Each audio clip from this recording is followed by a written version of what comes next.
Hi, this is my name's Prithvi, and I'm gonna do my UI user interface assignment on Batman Arkham City. I chose to do Arkham City because I found it was a really good game, and there was a lot of really nice stuff that we can learn from it. And have played it a couple times and spent quite a few hours on it. I know that there's very minimalistic stuff that could have been fixed, but nonetheless it could be fixed. So there's always room for improvement. So I'll be addressing that as well. I like to here, I'll just talk about the main menu here. Here you have a very clean, interesting looking display here. So here we have just continuing the story and then statistics. So you have Riddler statistics, how much you have, how much of the content you've accomplished, and some extra stuff like credits and concept art.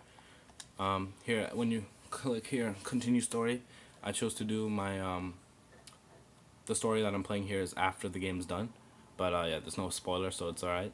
After the game's done here, you can see while you're waiting for the screen to load, you have a prompt of some of the side missions. So if you hadn't finished story, what it would be is it'll remind you what it is that you're doing, and that's really nice. And as well, you see the bat symbol in the corner there, letting the player know what's happening. So which is a part of a heuristic of Nelson's heuristics, which I'll also be addressing in this video of visibility of the system status. So it lets you know that there's something loading, it's not frozen or anything.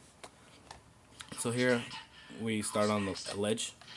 Batman just on top of a ledge, so he's safe for now. So I'll talk about some stuff before I show some combat and all the elements in there.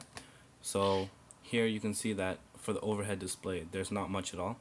I thought this was very well done because it's very clean and there's definitely a lot other stuff that you can be looking at, so it's very beautiful and everything.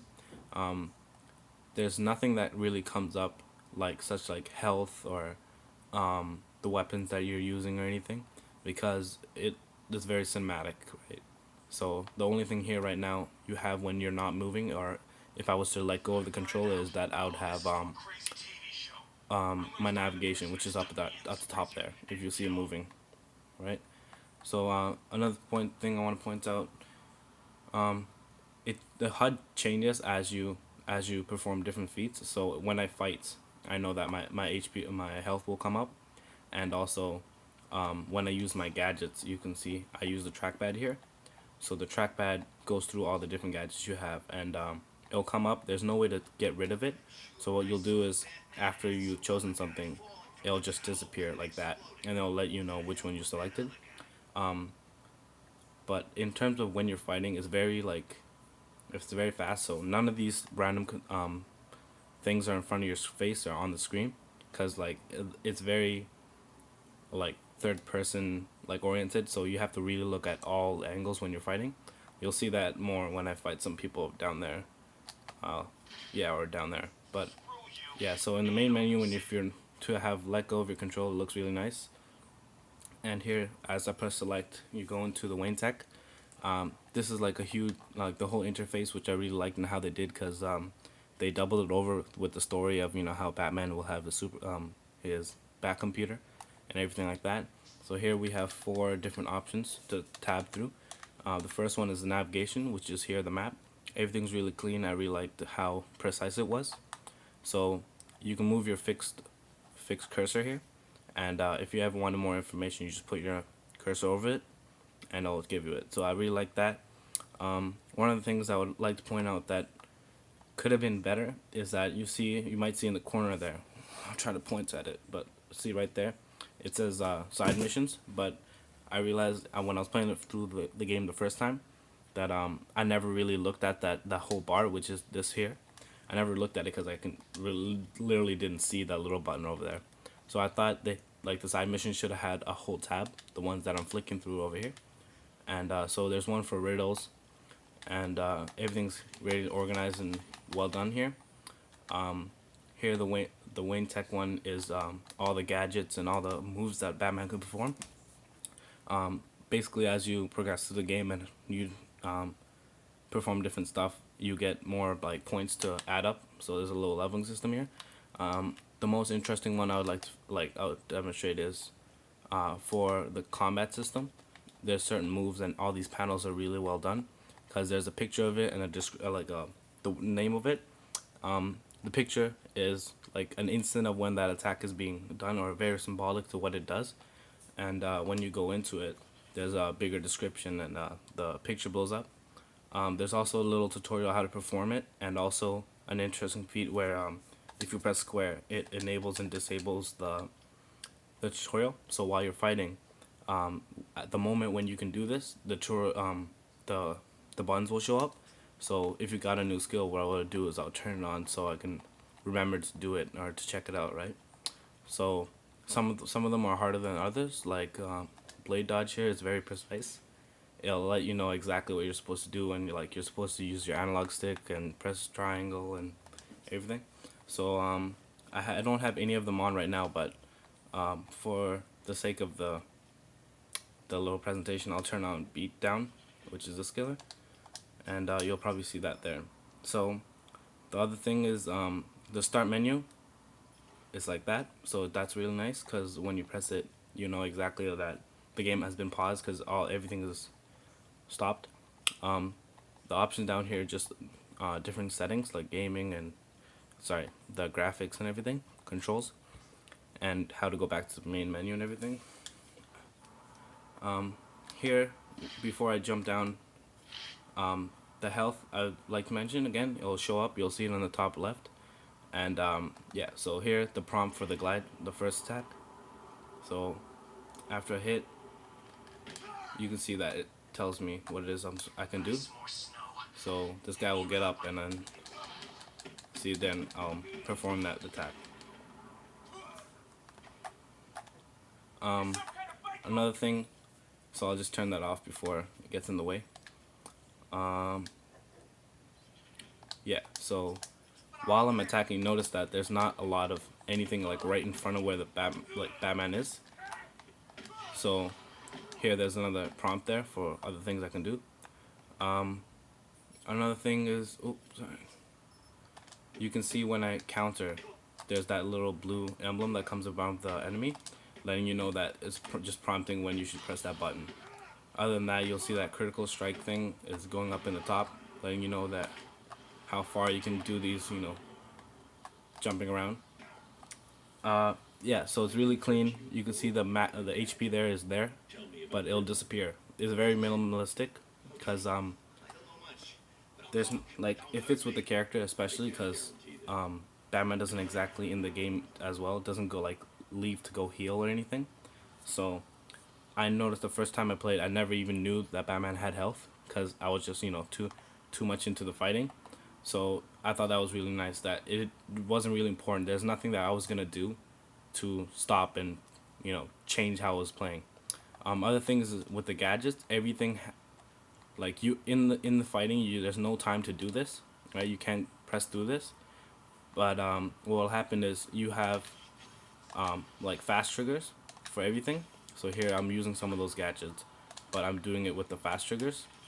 So after a while, you'll see that novice and people that just started the game, or like people that have been playing for a while, they'll start using their favorite weapons like this without having to go through it.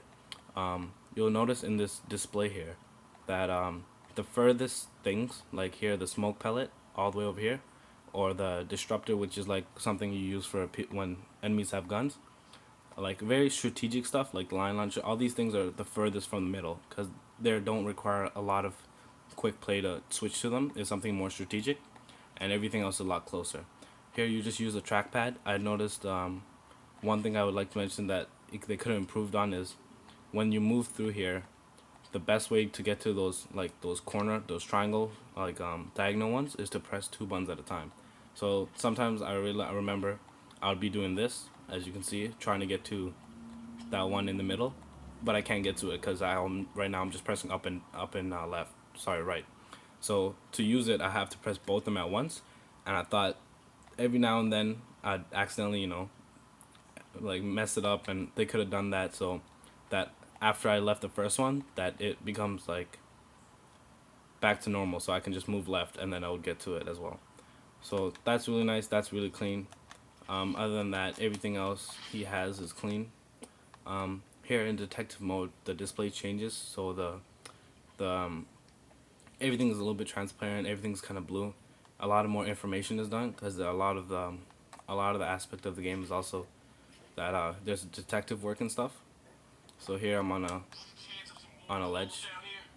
Um, Another thing you heard right there is that that guy over there was prompting, and you'll probably hear him again by the time I'm finished.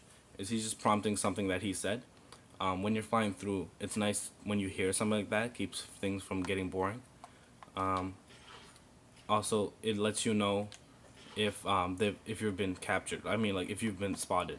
So yeah, so you see he's talking about random things that keep it very interesting. Sometimes they tell jokes and relate to what's happening in the story. Like, oh, they'll be like, oh, did you hear Penguin did this or that? It's really nice because there's no text, there's no cutscenes. They don't need to do that. They can get you while you're playing the game, while you're getting from one place to another place. And the way they say it in the of why Batman can hear is that Batman has the surveillance stuff and he's hacked into their microphone stuff into from each of their districts. Yeah. So another reason sometimes you see who talks by those orange things around them. Other things I would like to mention before because I'm going over time. Um, when you're playing, and when you've been spotted, they'll start talking about certain things like, oh, it's a bat, right? They'll say something like that. So here, if I drop down, the first time they'll hear me. See, like that. So as soon as they know, I know that they've seen me. So after I start fighting and everything like that, here, it'll tell me I can do a special combo or everything. Yeah, but I can't play that because, yeah, I have to get through this. Um, Other stuff I would like to mention was here in this display, you can set trackers with pressing triangle. So what it'll do is it'll set up a little symbol so you can get to that area. So here I'll just set one over here, and you'll see I'll discuss some stuff. Sorry, I'll set one over here. Over here. So what I'll do is here I'll just like get out of there. So on the display for my navigation it shows up, and also you'll see in the sky over there that the bat symbol is there. I thought that was really nice aesthetics that could, especially when I fly around like this, that I know where I'm supposed to be going, because not only do I get to look at that, I also get to see that symbol. Yeah, so another thing they do with that symbol is a nice fix is this restricted area. Batman can't fly through it. So what happens is, even though my waypoint is here, what they've done is, you can see my Batman is facing directly right. So what they do is they set the waypoint over here. So once Batman comes here, they change it to down over there. I thought it was really nice because that would keep me from having to run into here. Because I knew that I did that a lot when I was playing the first time. It was really confusing of why I couldn't get around or anything like that. So after I started using these waypoints, it helped a lot. Other things they could have, yeah, that's mostly it. But other things is mostly, for the most part, it's great. Some things they could have fixed is in here in this display. Like I was talking about when they were doing all these the tutorial stuff. Sometimes you can only choose one at a time, and also there's, for some reason, you'll see that right now I have none of them on. So usually they have see when I press triangle, that little cursor, the information thing, it turns white. But right now you see I have none of them on. But then as you saw before when I was playing, that it shows up anyway. I'm not sure if that was a bug or if that's something they did, but they could have fixed that. And yeah, I'm pretty sure Origins probably addressed that error. A lot of things is, yeah, that's mostly it. But for the most part, good points is with the heuristics, that it's very nice to look at. All the controls make sense. All the quick stuff like that, all these things, they're really nice and keep the game easy to flow, especially when you're fighting. Everything feels right. Nothing is distracting or nothing is annoying. Yeah, so for the most part, it's a great game and also has great interface. Yeah, but yeah, that's it, because I don't want to talk for 15 more minutes, so peace.